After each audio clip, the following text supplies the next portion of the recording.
Welcome back to Under the Plate, and today we are talking about none other than Tifa Lockhart and her role and contributions that we assume she'll be making in Final Fantasy VII Remake Part 3.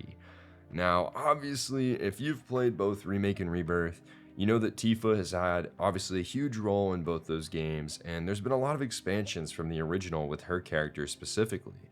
But again, if you play the original game, you'd know that part 3 is really her game to shine. And there is just so much to talk about today about what the dev team's going to be doing with her character going forward.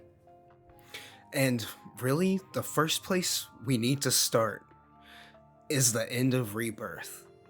Man, all that heaviness in that ending, one of the characters that's really hitting the hardest, I'd have to say, is Tifa. She's just wrecked at the end of Rebirth. She's confused, she's sad, and just what's this poor girl supposed to really do? But they still have a mission, so they gotta keep going. But really, what do you think this state of mind is gonna spell for Tifa at the start of part 3? Yeah, I feel like this is something that so many people, FF7 fans in general, just don't talk about. And I wish they would more because, you know, that ending cutscene is very bittersweet of Rebirth.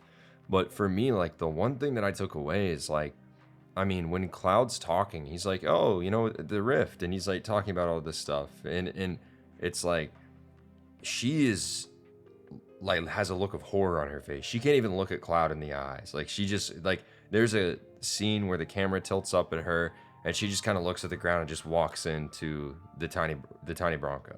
And it's like, man, like, because you have to understand, it's like, Tifa's a character that has experienced a lot of loss in her life, right? But just think about since we met her in Remake, right? She lost Jessie, who was like a huge inspiration for her, obviously, throughout the games, and then in the Traces of Two Past, the spin-off light novel.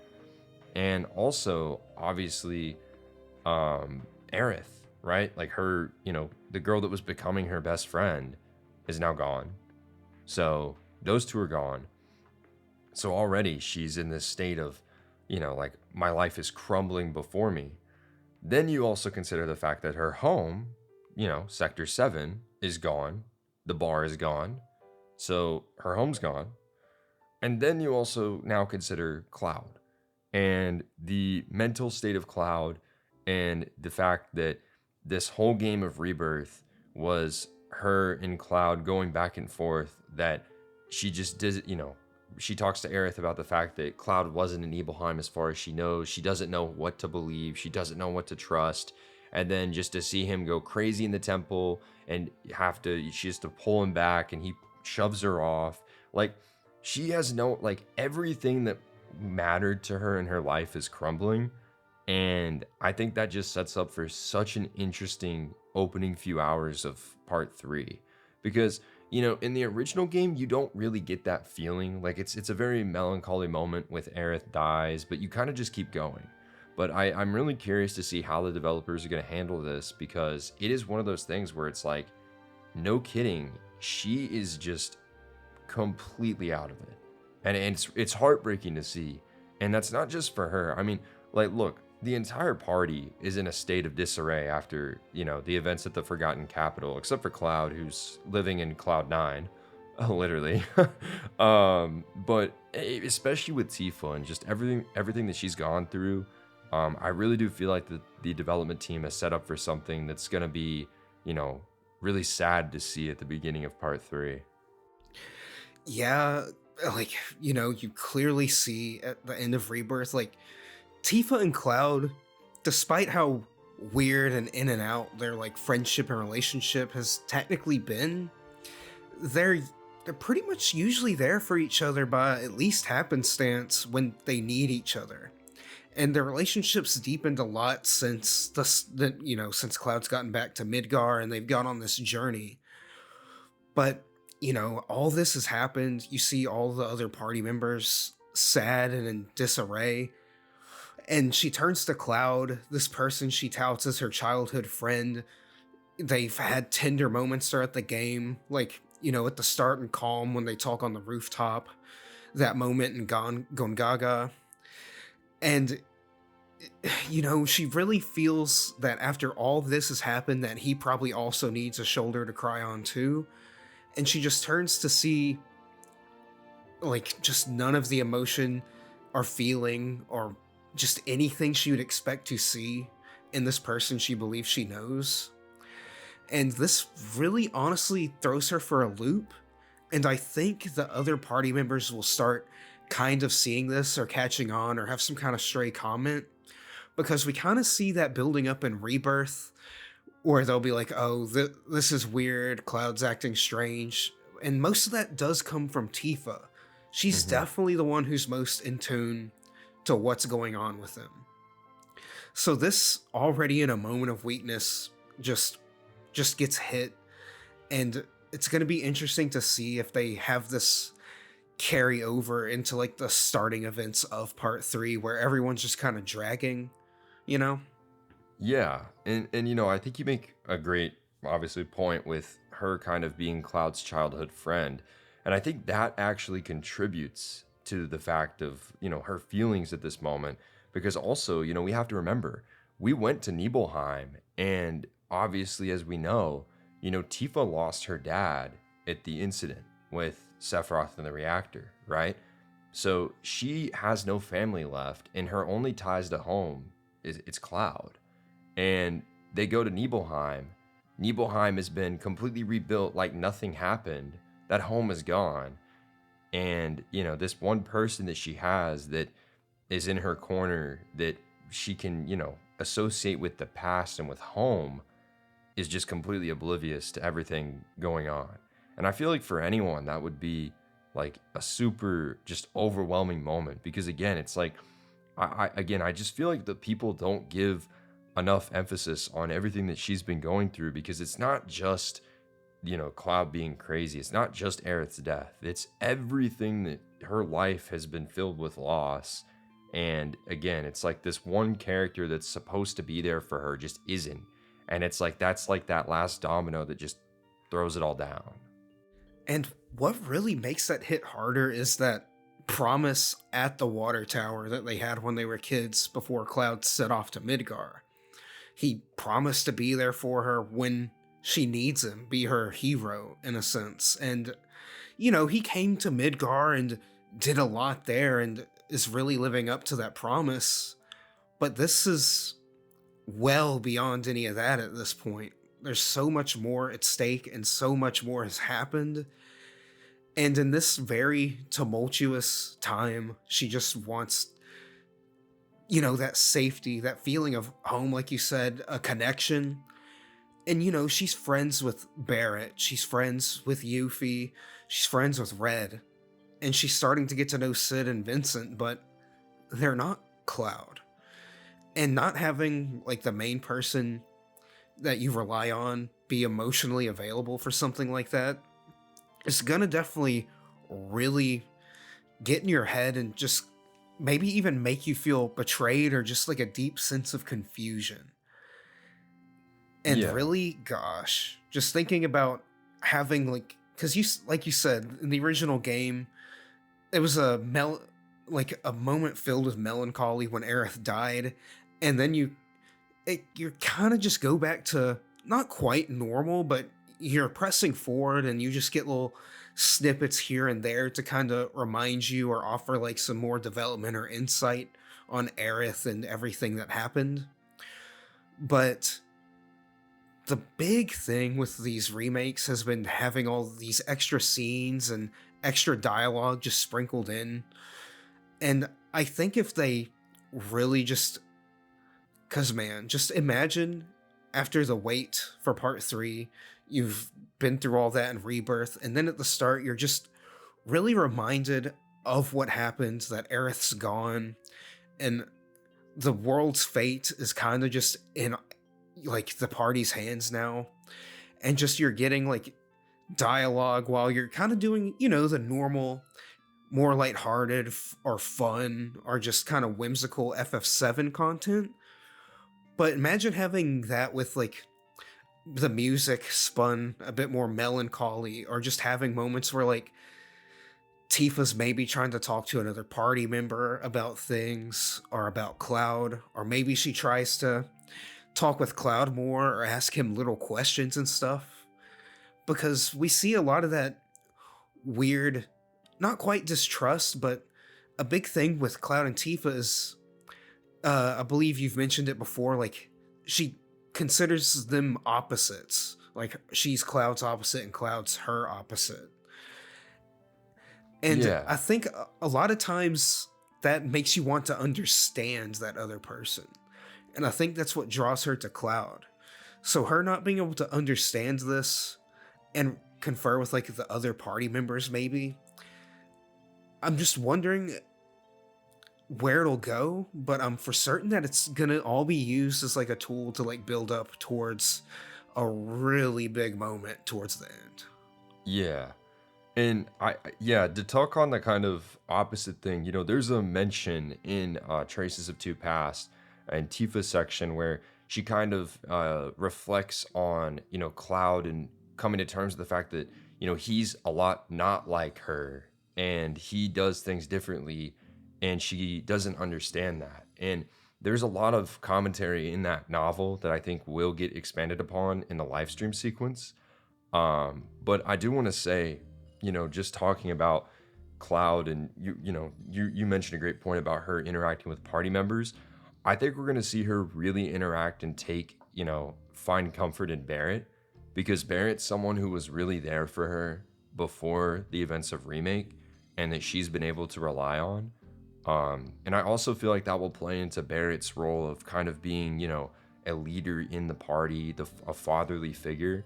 But I do think that Tifa will confide in Barrett during that because Cloud, there's just no telling how he's going to be acting during that first like 10 hours of the game. Yeah, and I'm wondering if they could get in some other stuff. Like, I definitely want to hear more from other characters and kind of how they end up relating to Tifa. Because I feel like Hmm. Sid has an interesting relationship with Aerith that's a little more arm's length because he more so knows Ilfana.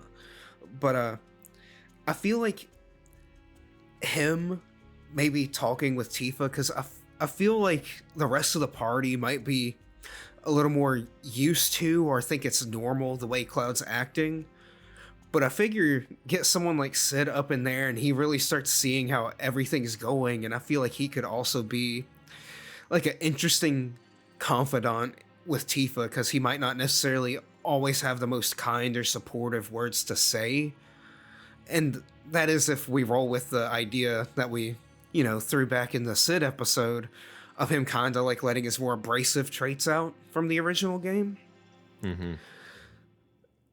So I think there's a lot of character dynamics that can be explored because of the leftover melancholy from Rebirth.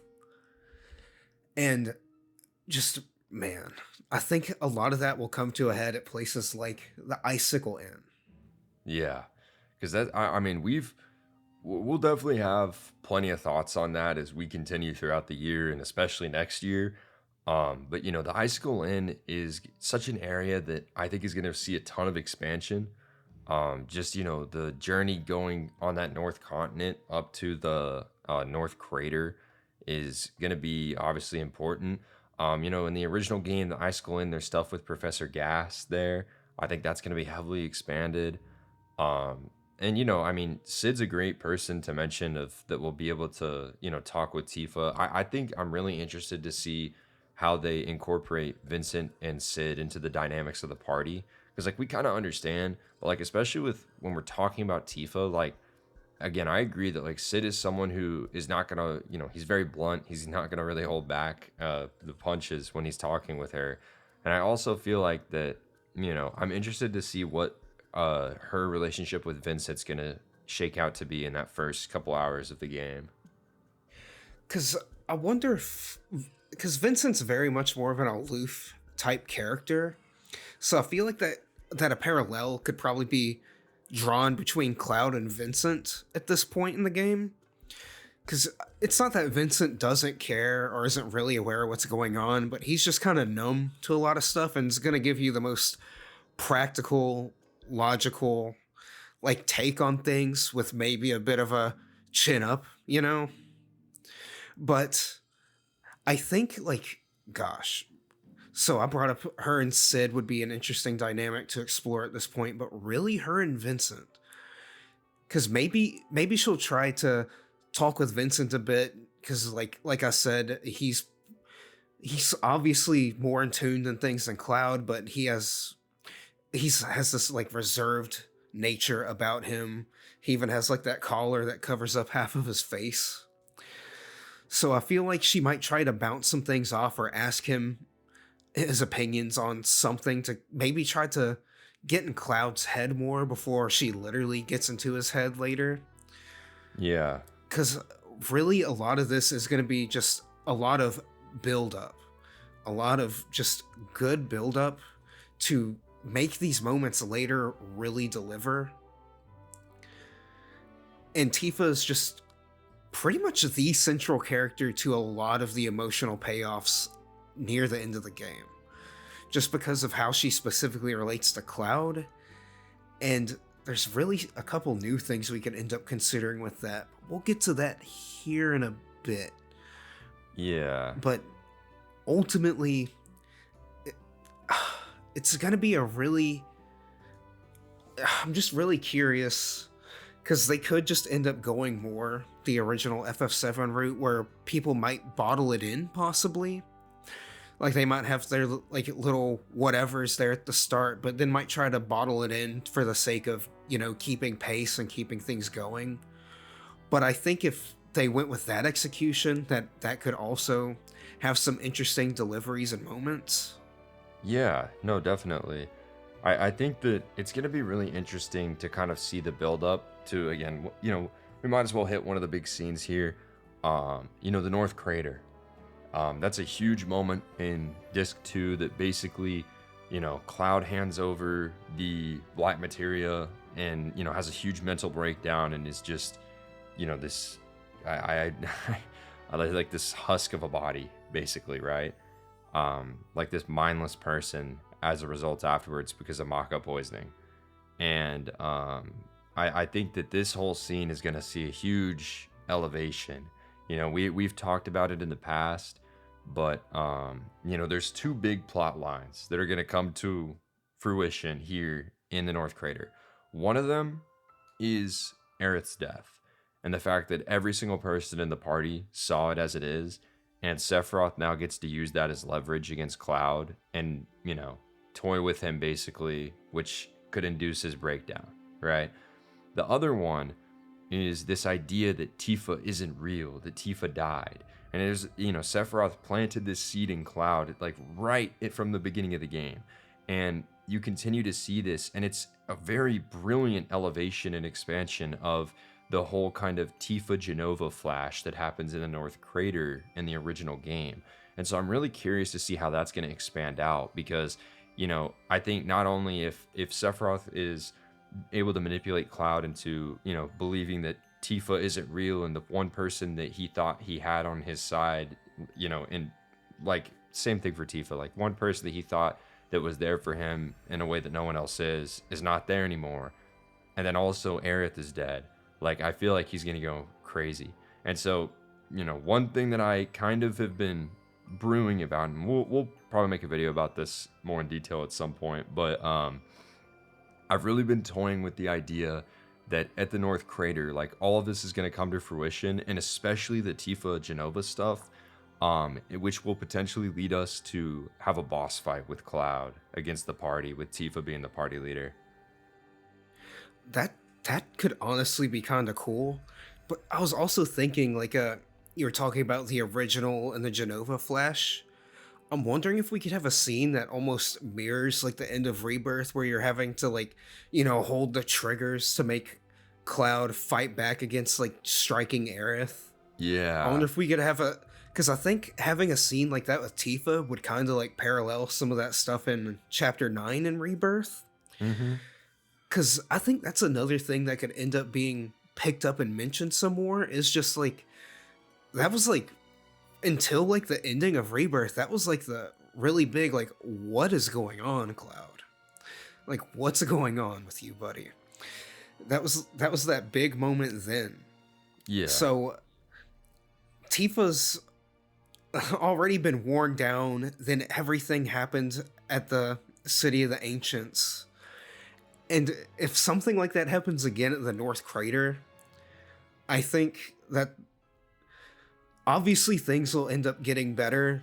But just one of the big things that I feel like we don't necessarily always talk about in bringing like some of this original content over to the remake games has been actually being able to see these like facial emotions that are highly animated and just really well done.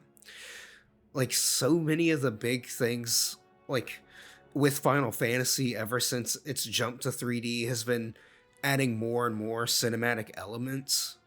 Like it got to such a point that when they were making crystal tools for Final Fantasy 13, some of the actual documentation was we need to make it to where like we can render faces and like cutscenes in a way where we can really show off like emotion. And that's something that I really think they've hit like the peak of the medium in terms of like their animation for these games. And just actually seeing all of these heavy hitting moments play out, and you get to see like the subtle like flexes of their eyes and mouth. You get to see how they scrunch up or just whatever to show like their happiness, their suffering, and that really makes these moments go to the next level for me. And just really thinking about how, because ultimately part 3 is going to be the most gut busting entry in this remake series. And man, Tifa's gonna get a lot of like emotional moments, and we're gonna really get to see that in such a high fidelity that I think it will really unearth new emotions in some people. Yeah, no, I definitely agree. I mean, again, we talk about animations and what this team has been able to accomplish. Like, look no further than Chapter 9, right? I mean, Gungaga, and seeing what happened there, where she was literally pushed to the edge of a Mako reactor and fell in because of Cloud, and just all of the emotions that happened in that scene where he's slicing those soldiers and she's like, what is going on? Snap out of it. He's just, in his trance. I mean, it's that whole sequence was just unnerving, and to think that we're going to get more like that really build up, you know, all these different emotions that happen in this game is incredible. And yeah, I mean, obviously the stuff with her and North Crater is really important, but it's the part that come out, this next part that I'm probably most excited for. And that's really where Tifa becomes the party leader, in a way. And this is kind of a segment of the game where, they get arrested for, being the ones that caused the meteor or whatever. And at the end of the day, there's a scene with them, and I'm really, really excited to see this remade. How I know it's going to be super cinematic, but where she and Barrett are in a room, and yeah, obviously the window goes up, and you see the meteor just looming in the sky, and that's gonna be just a huge sequence. That whole sequence in general with Shinra, I'm so excited for, because obviously she and Barrett are in there, and then it leads to her. They have a whole conference where they're executing them live, and Tifa goes in this gas chamber, and that this is this whole ordeal in the original game, but the Sapphire weapon actually attacks Junon, and somehow by magic blows a perfect hole in the room that she was in. And we actually made a video on this talking about this specific scene, but considering her interaction with the baby weapons in the first game, and the reality that weapon she was in had like hints of blue on it, there's a chance that was actually Sapphire weapon, and that was a purposeful save from the planet, because it knows that she is the one that has to save Cloud's mind so he can save the planet and defeat Sephiroth. Because like my guess with that is either going to be, the weapon stuff in the Will of the Lifestream, or I think that would honestly be a moment where we could possibly expect to see whispers. Yeah, definitely. because like all the weapon stuff in chapter 9 of Rebirth involved the white and the black whispers. So I wonder if like will this be like we see some white whispers possibly helping out with this, since like it seemed very much like the weapons are aligned with that, which makes sense because of the will of the Lifestream and the Sephiroth stuff that we know about from Rebirth. So I think we would definitely end up just possibly having whispers or just playing that scene straight, because that new weapon connection's really interesting, but we don't quite know where it's gonna go yet. And honestly, my favorite guess so far I've seen has been Noah's, because like, especially with how things played out in the original, like we've seen just like the little Genova thing from the North Crater with Tifa be given greater meaning in Rebirth. So why can't the weapon thing be given greater meaning? I feel like it has to. Like, there's no way that was, her interaction with the weapons was insignificant. I mean, I've seen people say that, the planet was attempting to get her to see, to fix Cloud's mind, but Sephiroth intervened, and I do think that's interesting as well. But I think one way or the other, like, those weapons will be playing a key role in part 3, one way or the other. And I do think, I do feel that the Sapphire weapon is part of that. And, I like the whispers mentioned. I hadn't thought of that before. Yeah, because like honestly, we've been seeing less of the whispers from remake to Rebirth. So it wouldn't shock me if we either see less of them or heck, maybe the end of them. Just until we really won't know till part 3 comes out, because that's probably just some crazy story stuff we could probably never quite guess. But I think they'll be involved some way, somehow, especially with that delineation of the white and black ones, and having like Tifa have a more direct connection with them through the weapons. So there's also a part of me that wonders if some of that could loop back to Aerith, or if they'll stick with more like this is just the planet's will. Yeah. But regardless, the weapon saves Tifa, and, she books it like, we're not staying in this gas chamber. No. And then there's really only one thing between her and the High Wind at this point that's swooping in to, like, get her. And it's Miss Scarlet. I'm so excited for this. This is going to be one of my favorite parts of the game, because I've already kind of been storyboarding this in my head. So in random pool here, but in Death Stranding, there's a fight towards the end of the game where you actually get to see like Street Fighter like icons at the top, right? And it's like this super big fist fight. And I'm just imagining that they do something crazy, super crazy ambitious like that, and make this like a, change the UI up completely and have like all these dynamic camera angles of this slap fight. Like it's going to be amazing. I am 100% confident. Bro, just seeing that like adapted into like a full-on like mini game, yeah, that'd be sick if it was just like that fight near the end of Death Stranding with like all the extra UI and stuff. Yes, dude. I think like the lamest way they could go about it is like just having it be a one-on-one fight, which would still work. They could maybe have like the mid or end battle cinematic with the slap, but I really do think this mini game direction's where I want to see it go. Me too. Because I was also thinking they could maybe, because in the original it's like what, tap circle to slap. Mm-hmm. I goofily like imagines like the FF16 QTEs where you're like mashing square. Could you imagine just Tifa just like getting up on Scarlet and just like going full on Clive and just like beating her like a JoJo character? Yeah, I want like, the JoJo animation of like slow-mo slap and you just see the teeth like fall out. Like there's a million different ways they could make this into like a funny little mini game. I was also thinking, what if it was like a, so how like Tifa is in the past 2 games has been given like this like workout mini game where it's like pull-ups and then like some more stuff in Rebirth. Sit-ups, bro. What if they're like okay, so they introduced maybe a punching bag mini game earlier, and then it's like, okay, here's the next evolution of it. All that practice on the punching bag is going towards Scarlet, Oh my and then it's like the gosh. timing-esque thing. That's awesome.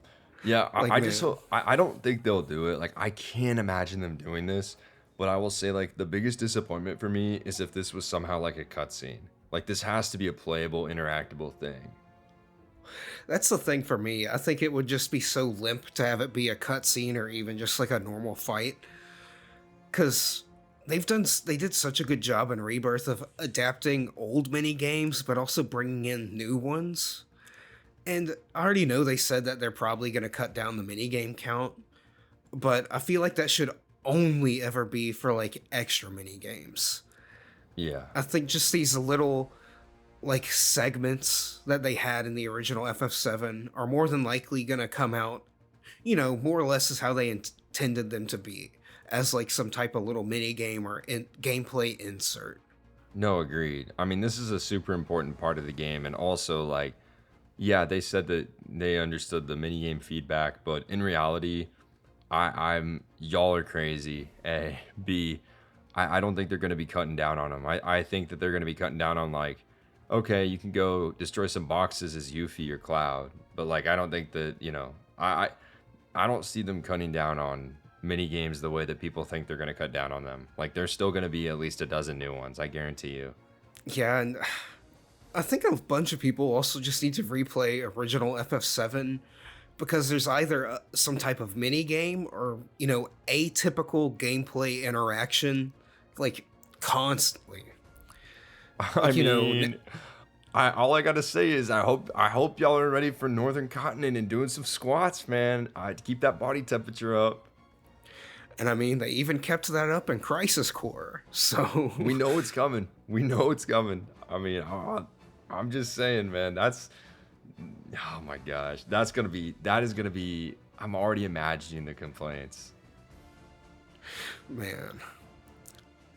Ooh, I guess, like, this is making me think, like, I wonder if we'll have more, like, character specific mini games, because we're already throwing out the idea of turning the Scarlet thing into like more of a fully fleshed out mini game. So what if like Tifa gets that and maybe like some other cool mini games? Oh gosh, just make it like Nintendogs or like Pokemon and she hangs out with the weapons. You have a Oh my baby weapon gosh. farm. Oh my gosh. Go and plant and water your crops and feed your baby weapons. Yeah. Oh my god. Yeah, that's an interesting idea. I definitely do think there's room for that if they want to do it. But yeah, I'm interested to see because it's like again, like that fight with Scarlet's so essential, and then it's like the moment that follows it is just like unbelievable. That's gonna be one of the best cutscenes in the game, by the way, of her running down the literal cannon of Junon, jumping off of it, and grabbing onto the ladder of the high wind as it rises. Like that's going to be one of the best scenes in honestly the entire trilogy. And that's the And first dude, time that we hear the Highwind theme. ooh, and it's gonna be one of these awesome Square Enix compositions where we're gonna have a seamless track leading up to it, then boom, it just drops and we're in Yup. the sky. Yup. Ooh. So I guess it would be like, do you think that cutscene will be real time, or do you think they'll get like a Visual Works Oh, to make a dude. CG cutscene? That's hard, man. I don't know. Cause like I don't know because you got to think about like there's troopers with Scarlet. They're gonna be shooting at Tifa. She's gonna be avoiding it, running, jumping off this cannon. There's gonna be a massive high wind. I don't know. I'm gonna say that I think that. Oh my gosh. I'm gonna say real time, but I think that there's a serious chance it could be CG because there's so much going on, and also with that moment, just being able to really put the camera wherever and not have to worry about balancing real time engine stuff. Like I feel like it would benefit from that because again, it's like you got to think about the fact that they're rendering all that, her jumping off, and then the high wind rising in the sky, flying away with the meteor looming. Like I mean, it's one of the best scenes in the entire game. I wouldn't be surprised if it is CG. I hadn't even thought about that. I do think it'll be real time somehow though, because they're wizards. Because honestly, think the same. Because they're. I'm trying to honestly think of how many CG cutscenes were in Rebirth. I'm pretty sure Honestly, it's just just one or two, right? It was the Cosmo Canyon scene, and then it was and then the scene very in end. chapter 14. Yeah. Yeah. So like, I feel like they're. Because at this point, with like the console's power and loading capabilities that we have these days, and just how good Square's like CG modeling has gotten, like like I remember when like FF7 Remake came out, and you could look at comparisons. Like in some ways, this looks better than Advent Children, Mm-hmm. and like others, and honestly, like even jumping between like the CG cutscenes and Rebirth to like the gameplay, really the only extra stuff you're getting is like, oh, like of course like the grass and like cloth simulation is like completely pre-calculated and pre-rendered, obviously. So that's you're only getting added details in terms of that, because like really the models beyond just the extra stuff that we can't really have consoles do look immaculate. Yeah, Like the models are so good. I've even seen arguments online, like since the remake came out, of which looks better, the CGI models from Visual Works or the in-game models from, Nomura and his team. Oh, I was literally gonna say like I actually prefer the in-game models compared to the CG ones in Rebirth. I do too, like, because it's just so interesting that you can see that two different teams worked on them, and they're like, 95% pretty much the same in terms of direction, but I think there's a certain liveliness that the, actual art team on the development side achieves that the CGI scenes don't. And I Mm-hmm. feel like that might be a reason that they might just stick more with that, we already because really the only reason we had a few extra CGI scenes in like FF7 Remake was, well, that was on the PS4, and we had to consider things like loading, Yeah. which is nowhere near as much of an issue because straight up in Rebirth, like during the end, some of the real time ending cutscenes, like we're in the city of the ancients, and within 1 second, it cuts to black and cuts to like Rufus in the Shinra building. I was gonna say, yeah, the Temple of the Ancients was another CGI cutscene, but that was like, they had like 4,000 blocks building this temple. Like, I'm not surprised. Yeah, they had all that, and then like I think it's also CG when they break open like the veil to like go to Aerith, but it's Hmm. also like there's a kajabillion, like otherwise it'd be like a million whispers and particle effects and all this other stuff on screen, and there's just no way like any GPU could really handle that. No, no, and I mean, again, like the only thing that I like better in the CGI, or what you mentioned, like I prefer the clothing and the way it moves in the CGI, and I also prefer, the movement of the hair, which it got a lot better in Rebirth than it was in Remake, but I prefer the movement of the hair in the CG, but like that's like obvious, like those are physics. Yeah, we can't. Maybe someday we'll get there where every Final Fantasy game just is like some immaculate. We have everything perfectly simulated and rendered, but we're probably not getting that with this game. No, and But that's completely fine. But we should, yeah. But back to Tifa, because we're a little bit of a yes, tangent there. So after obviously she gets in the high wind, a big part is like, them ending up finding Cloud and Mideel, and I think that this is going to be a big part of, obviously, it's a huge part of her arc. But I think that this is going to be really expanded upon of her decision to stay behind with him. like honestly, I could see because she like Cloud's kind of out of commission for a decent chunk of this part of the original game. Like we have the other party members rushing to do other things, and we have Tifa there with Cloud. And I think we could get different scenes that while everyone else is doing things like the big materia and all that, that we could get cutbacks to like Tifa taking care of Cloud, Maybe there's some stuff with like the doctor there, just some like stuff going on in the village. Because Mm-hmm. I expect a lot of expansion around Mideel. Me Like too. truly, I do. I could even foresee having like just may maybe not quite like a chapter, but something almost like an interlude where it is just Tifa in Mideel when she maybe gets like a couple quests of her own, and then just you get these extra moments of her taking care of Cloud and possibly even thinking back on everything that's happened up to this point. Because despite everything that's happened, despite Cloud lashing out and doing all these crazy things, she's still there for him, and that really speaks a lot. Yeah. No, you definitely just read my mind because that's exactly what I was gonna say. Is like, I think in Medieval it would be super super cool to get scenes of us being like playing as Tifa. Because again, they kind of already teased this, not teased it, but they kind of already did this in Rebirth with Zack, where he had to like carry the water to go take care of Aerith and stuff. Like little scenes like that, I can so see them having us go and like, okay, we got to go get this medicine or a blanket for Cloud from somewhere in the village and bring it back and take care of him. And, she's like talking about her experience and her relationship with Cloud and who he is to the villagers and stuff. I do think that part's going to get heavily expanded, and it should, because Medeel's kind of this like nothing town in the original that gets obliterated off the map in a way because of the ultimate weapon. And again, we talked about that in our weapons and Tifa relationship video. We even talked about it earlier. Like, I do think that there's something with her, her dynamic with the weapons that's going to be explored, and that attack on Mideel, I feel like is something that might get expanded upon. And man, and we all know what happens after Mideel, right? It's it's honestly quite possibly one of the best parts of FF7, and The best.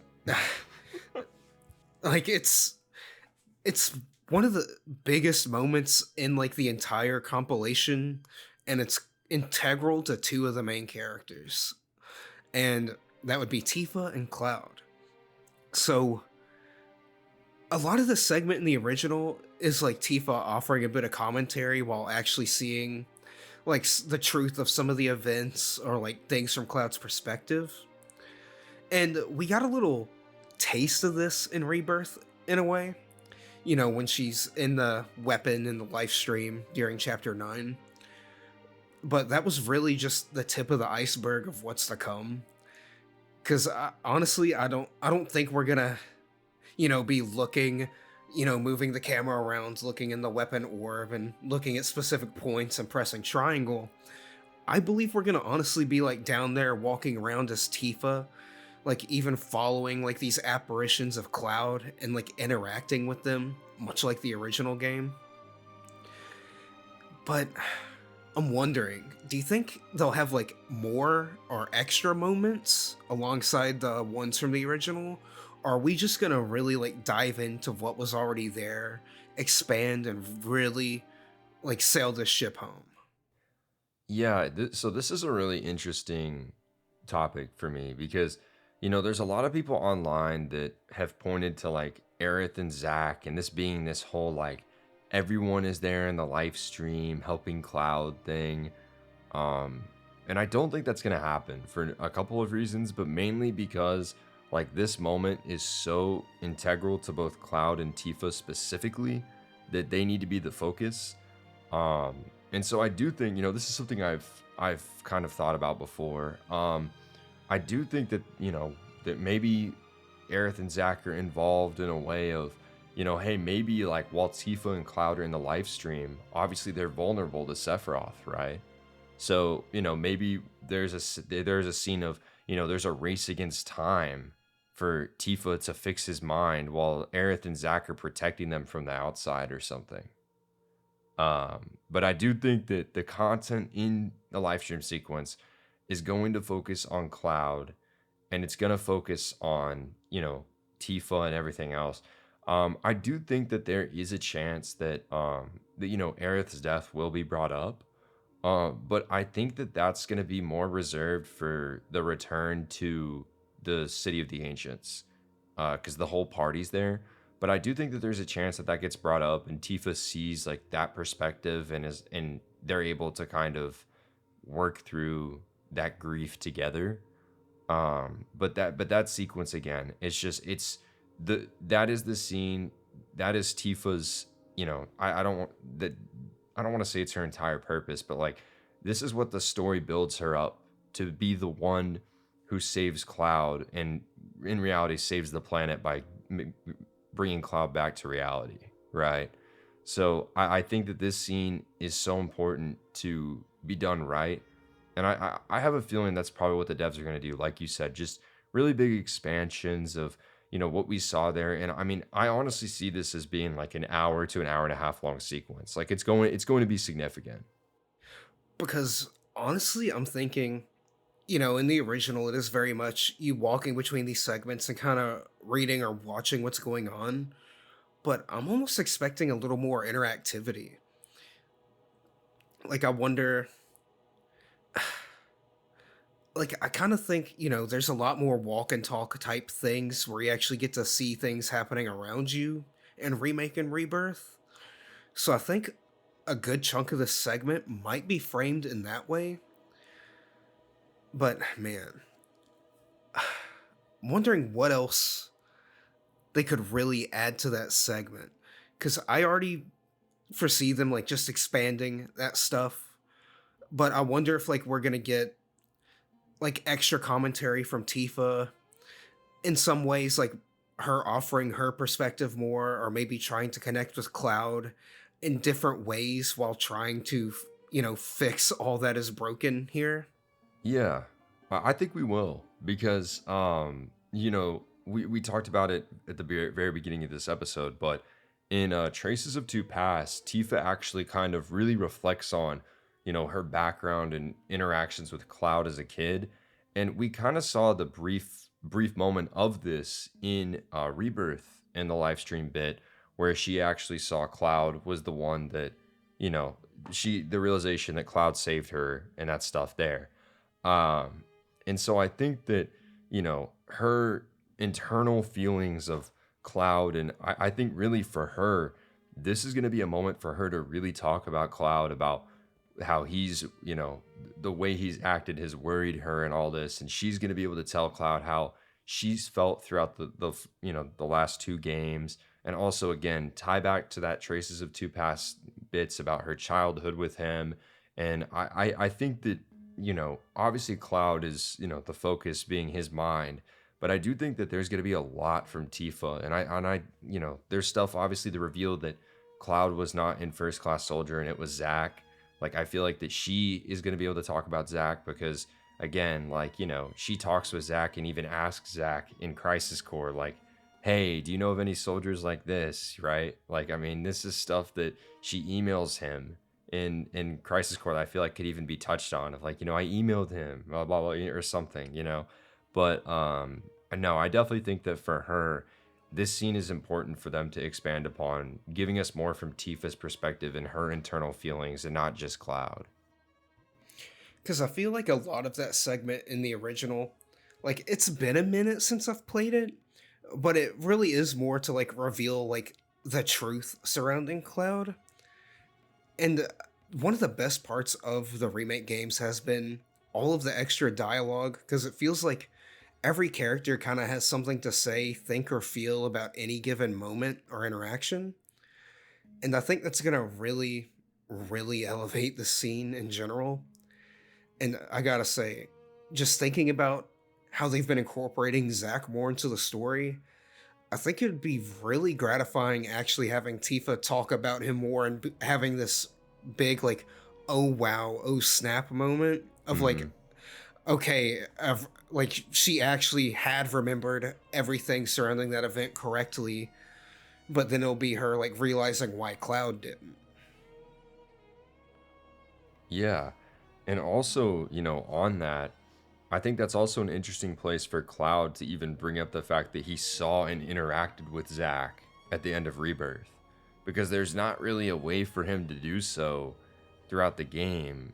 Like I don't see him doing that in the first 10 hours. But I think at least if they're going to talk about Zach and everything, I feel like that, that might be a moment where they realize, kind of dive in and realize like, oh wait, like they're here helping us in the live stream or something, right? Like, man, I'm also thinking that's something great the expansion could end up offering. Because imagine, like, actually having Cloud talk to Tifa about not only Zack, but like you were saying, like how he ended up seeing Zack at the end of Rebirth. I think compared to like the other characters, now Cloud could probably actually end up talking to Tifa about some of the like the weirder planet stuff they encountered because she had that entire thing with the weapon and the whispers, Mm-hmm. and then Cloud's been having this stuff with Zack and Sephiroth. So I think that could, I'm not quite sure where they could go with it, but I definitely think they could talk about it, and that could possibly have something to do with anything with like the expanded ending. Yeah, yeah. Just because like Cloud completely missed any chance of talking about any of the like mysticism with Aerith. Yeah, I think too also like, part of the, examination of that area that could be built upon is the stuff where, Tifa experiences this in the live stream, and whenever that you go to Cosmo Canyon afterwards, like she's basically told that she's like crazy, like no one believes her. And like, oh, the weapons only come out when this and that, like they don't, Bugenhagen doesn't believe her that she saw weapons. And so I feel like for Tifa, because after Cloud comes back, that's when you go to the city of the ancients with Bugenhagen and you see, under the waterfall that Holy was actually cast, right? Like I feel like setting up for that return to Cosmo Canyon or in meeting up with Bugenhagen would be really interesting to see, like, her and Cloud kind of almost debrief each other on what happened to, in their own experiences, and then bring that to Bugenhagen as a way for kind of, for him to apologize to Tifa and also be like, okay, like let's look at what's happened so far and try to understand what the planet is doing. And honestly, I think it's quite interesting that it's specifically Cloud and Tifa that have like this specific connection with some of Mm-hmm. the expansion material. Because really, like Red 13's expansion material in terms of like the mysticism of FF7 so far has been like, him and Aerith, him getting a glimpse of like the white materia, and then just stuff with the Gi. Which Mm-hmm. that's not quite, none of that really beyond like just the glimpse of the white materia doesn't really tie into like the meta narrative, but this is something now specifically Cloud and Tifa share, and I think that could possibly end up deepening their relationship through like trust. Yeah, definitely. Because I think the big key thing for the live stream sequence is it's Cloud and Tifa like finally understanding the truth and learning that they can trust one another. Because it's not that they don't trust one another, but it's like, again, we talked about it. Like Tifa is in this state of like, I don't know what I can believe anymore. Like what is real? Cloud's being told that Tifa's fake. Like they both have these viewpoints of like, I don't know what to believe about you. And so the live stream sequence is going to be this way for them to resolve that and finally get on the same level. And no, I definitely agree. I think that that's going to only deepen their relationship, and that's also only going to help build up for the remaining, I would say like 2/3 of the game, I guess. Because again, there's a lot of stuff that happens after that, and I think that it's going to be really important for the development team to really build up their characters, especially their relationship between the two of them, before we get to stuff like City of the Ancients, and then of course like, the big high wind scene and stuff like that. So that's kind of where I want to dive in next. How do you think they're going to specifically deliver Tifa's segment of the high wind scene right before the finale? Yeah, so I've seen a lot of people, people saw the dates, and I've seen a ton of people talk about how they think that this scene's going to be really changed, and it's going to be, you get to pick who you want to spend the time with. But I feel like that completely devalues anything and everything that scene's about, because it's basically them sending everyone and saying, you know, like go spend this remaining time with your loved ones, right? And I feel like obviously if you're getting to choose, like that totally devalues the purpose of that scene because it's like Barrett, goes to Marlene. We talked about that already. Like, there's just all these characters are going to different places, right? Red 13 going to see Bugenhagen. Like this stuff, a choice would really ruin the thematic and emotional impact of that scene. And so, now I will say, I do think, unlike the original game, that we are going to see every party member's perspective of where they went and stuff. I do think that that's going to be a thing, and because the kind of whole deal with that scene is like, that you don't know that everyone's going to come back. So, obviously Cloud and Tifa are with each other and end up like spending a night under the high wind. And I definitely think that this is going to be like hugely expanded, based on everything that's been built up between their two characters in the first two games. And then obviously the stuff we've talked about here in that live stream sequence kind of solidifying the trust they have in one another. I imagine that this is going to be like a hugely expanded scene where they're just going to be like, again, it's like the end of the world. What is there to say? But I feel like that for them, that's going to be a very emotional moment in the game that's going to be just beautifully done. Just knowing what the team has been able to come up with so far. And man, it'll be just all these heavy emotions finally kind of getting like a room to breathe before that big finale. And man, we were talking about CGI cutscenes later or earlier. Now we're talking about them again later, real quick, because I'm just thinking about how like the ending of FF7 will be handled here, in specific to like, with the whole like Cloud pulling Tifa up and everything, and then actually going to finish Sephiroth. I wonder if there will be like just a little bit of extra stuff maybe thrown in to that like little segment, or if it'll just be more like just an additional part, like an in-between scene to like all the final boss fights that are obviously gonna happen. Yeah, I don't know. I wouldn't be surprised. I feel like for the last cutscene of the game, at least the, quote unquote last cutscene of the game where all the live stream swells from the planet and, it swells up and you see the meteor approaching and being stopped. Like that's definitely going to be CG. There's no way it isn't. But no, that's an interesting point. I do think that there's definitely a lot of stuff that's going to change there. And get expanded upon at that ending. Because again, I'll be honest, like I really do think that this final boss is going to be like 3 to 5 hours. Honestly, once we start considering just how long some of these fights are, and then just all those delicious cutscenes and just a wrapping up of everything, it's gonna be a ride. Oh, it is. And I feel like people, I don't know that I want to use underestimate, but I'm going to use it anyways. Like I feel like people underestimate just how much is left.